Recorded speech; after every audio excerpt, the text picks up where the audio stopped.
Educare English medium school Soygaon येथे भारताचे शिल्पकार डॉक्टर बाबासाहेब आंबेडकर यांचा महापरिनिर्वाण दिवस साजरा करण्यात आला आहे। कार्यक्रमाच्या अध्यक्षा शिल्पा देशमुख यांनी डॉक्टर बाबासाहेब आंबेडकर यांच्या प्रतिमेचे पूजन केले। शाळेतील विद्यार्थी डॉक्टर बाबासाहेब आंबेडकर यांची वेशभूषा करून आले होते। विद्यार्थिनींनी डॉक्टर बाबासाहेब आंबेडकर यांचे जीवनचरित्र आपल्या भाषणातून मांडले।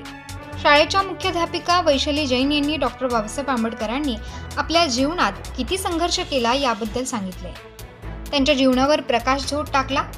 बाबासाहेब नेहमी सांगायचे, आपल्याकडे 2 रुपये असतील तर 1 रुपया भाकरीसाठी ठेवा व 1 रुपया पुस्तकांसाठी, कारण भाकरी जगण्यासाठी आवश्यक असते तर पुस्तक समाजात जगण्यासाठी मदत करेल। असे अनेक गोष्टी शाळेच्या मुख्याध्यापिका वैशाली जैन यांनी सांगितल्या। कार्यक्रमाचे सूत्रसंचालन श्वेता सरग व आशा हिरे यांनी केले। आभार भाग्यश्री अहिरराव यांनी मांडले। क्रांती साबळे यांनी मुलांना बाबासाहेब आंबेडकर यांच्या महापरिनिर्वाण दिनानिमित्त भाषण केले।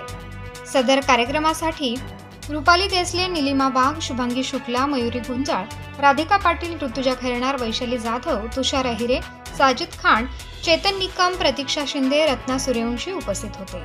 ताज्या व महत्त्वाच्या बातम्या बघण्यासाठी प्ले स्टोअरवर जा, प्रबलभूमी ॲप डाउनलोड करा व या धावपळीच्या जीवनात अपडेट रहा।